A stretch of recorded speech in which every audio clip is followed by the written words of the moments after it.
If you want to improve your swim performance, but you just don't exactly know how, look no further. In this video, I'm going to tell you the story of my client Eric, who went from 2 minutes per 100 to 128 in under 4 months' time.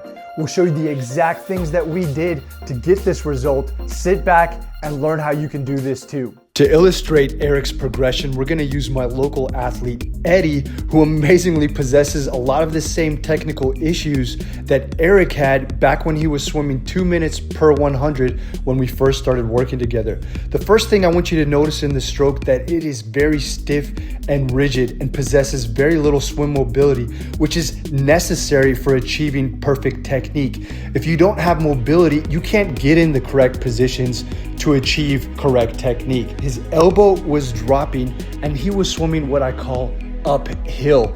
His lower half was sinking and he was fighting with the water much more than he needed to be.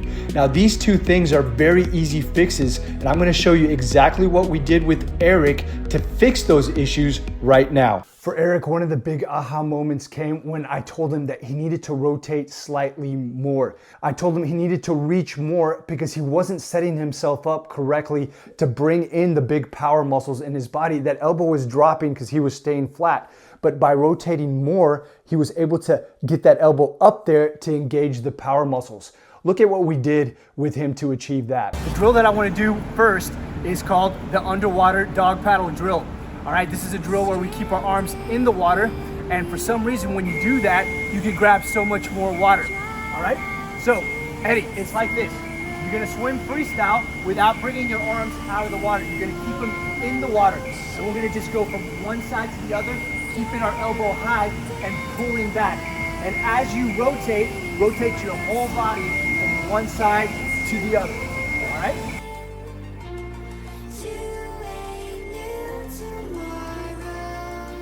We can see right here that Eddie is primarily using his forearm only and his elbow is dropped down.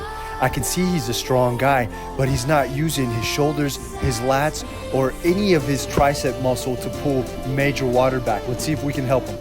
Then the classic mistake of foundational freestyle is what I mentioned before, is that Eric was swimming uphill and we had to get him right at the surface of the water so he became more naturally buoyant. This is the first real step to getting your stroke effortless. So let me show you how I did that with him now. I'm gonna do a drill that I call the Superman drill.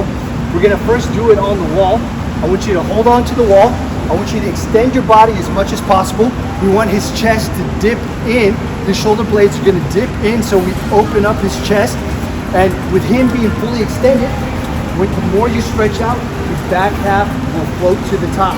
Okay, so we're gonna try it on the wall first. We're gonna hold the wall, stretch out your head relaxed in between your arms, and then we're gonna push away, try to hold that position and keep ourselves back. Does that make sense? Yeah. Okay? All right, let's see if you can do it.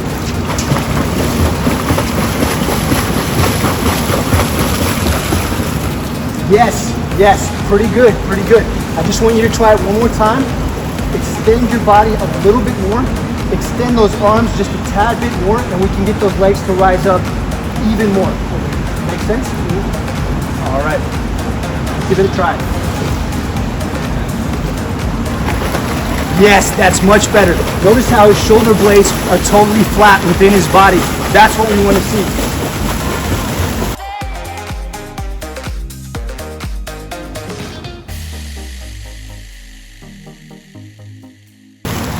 And immediately you could see his hips rose right to the top.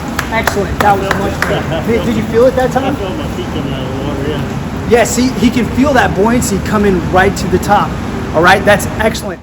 Now, those two adjustments are foundational, and every swimmer should evaluate their stroke through that lens. But what really accelerated Eric's breakthrough was a step-by-step progression that we followed. And it was that sequence that made everything click for him. Now, if you want to experience that progression and how I coach it in real time, you can access it below. It's called the Freestyle Click Moment. Now, Eric was a triathlete, and this is what his training looked like before we got started. Running 35 to 45 miles per week, cycling 7 hours, roughly 150 miles per week. And then his swim training was 3 times 20 minutes with a heavy focus on drills. Anything look lopsided to you guys? And that's so typical of so many triathletes. They hammer the run, they hammer the bike, and then just pitter patter around in the water doing drills. I believe Eric was swimming maybe 500 to 700 yards per session, which for your fitness does almost nothing. So what we did with Eric over 16 weeks was the following. We broke his training down into 4-week blocks. 3 weeks build, 1 week recovery, and they look like this. The first block was a base period, low intensity training, just trying to get his base up, because the bigger your base is, the higher the peak can be. Then the second block was what I call quality build 1. That's where we inserted intensity, high-end interval work into his training.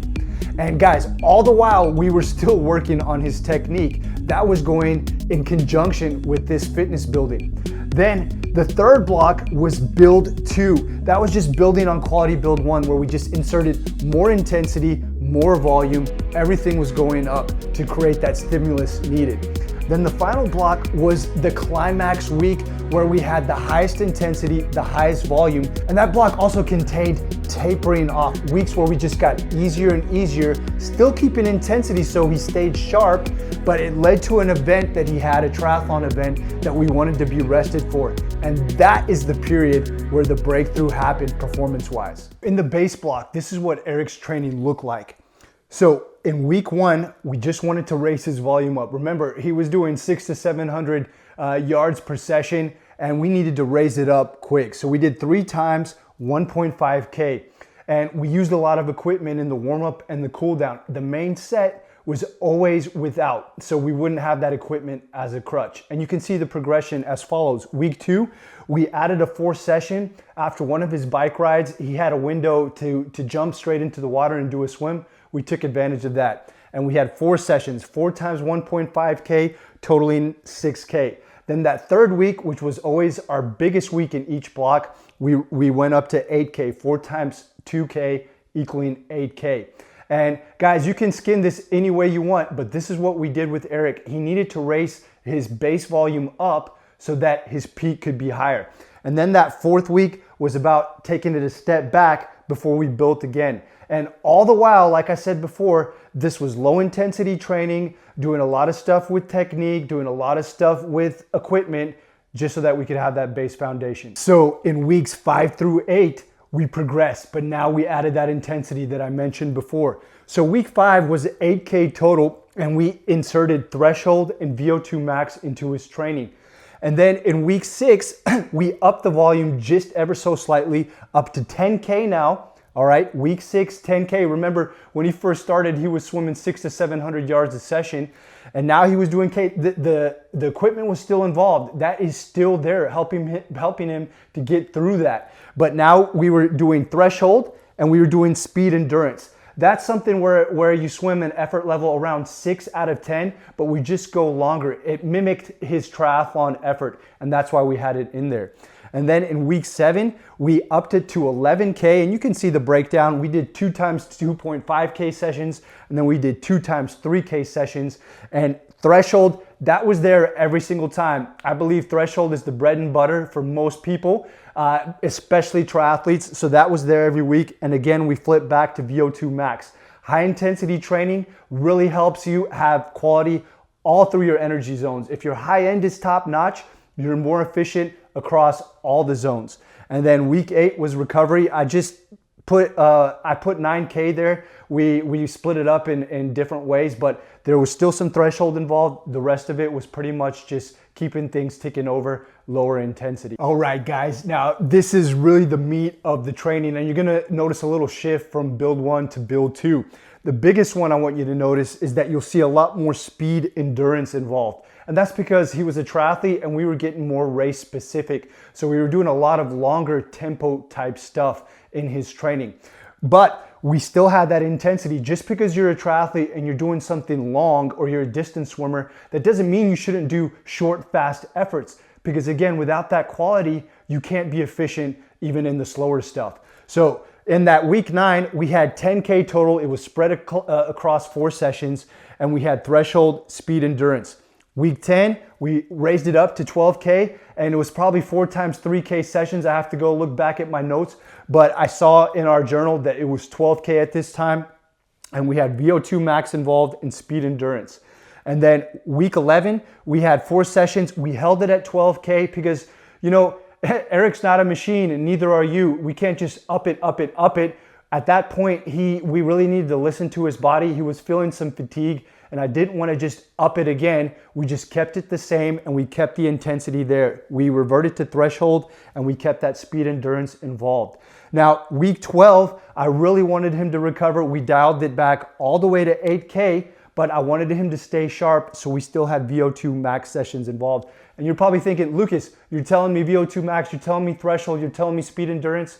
Can you give me some examples? I will, just hold on, all right? Let's get through these blocks. This is where the breakthrough happened. Okay, I want you to look at something specific. Look at week 13, 14km. Now that happened after our recovery week. Remember, we only did 8K before that. Eric was actually feeling pretty fresh this week, and he was ready for that volume, and this is where he hit that 128. It happened on a threshold session where we were doing a set of 15 times 100 on 20 seconds rest. He started off swimming 135s, 136s, which was already huge for him compared to where he was before. Then on the last one, he hit a 128, and we absolutely wanted to have some champagne, because from where he started to where he got to was just, it's just, as a coach, it just makes you so happy to see. But as you can see, it's not magic, it's not a pill, it's not some kind of supplement that you take. He did hard graft, he stayed consistent, and he did everything right. And that's why the result could happen. So let's finish it off. From there, we dialed it back to 11K. Threshold was involved all through the rest of these weeks, and speed endurance. We just slowly tapered off as follows. Week 15 was 9K, and then race week, we did 7K, including the race itself. Okay, so, and the race was an Olympic distance race, which is 1.5K and swimming, and that was his total amount of swimming. And of course, I can go into the details of what we did, bike and run, but this is all about swimming, and this is how Eric reached that awesome sub 130 pace. And I want to be full disclosure, I'm talking about yards. If you want to know the meters times, you can add about 6 seconds per 100. So 128 in a 100-yard pull, that's like a 134, 135 in meters. Still pretty good, still pretty solid. Now I'm going to give you the exact examples of what a threshold session is. I already gave you that one. VO2, speed endurance, so that you can know for your own training. This is what champions are made of, guys, and these are the sets that we were doing with Eric to achieve that result. So I already mentioned a classic threshold set, don't overcomplicate it. It's 15 times 100 on 20 seconds rest. That's an effort level of 8 out of 10. Now, if you go your best average pace you can hold on a set like that with only 20 seconds rest, you'll roughly just fall into the threshold zone anyways. And if you're more beginner, you don't have to do 15 of them, do 6 of them. Okay, you've got to build up. And in those early weeks with Eric, that's what we were doing. We built up to this, all right?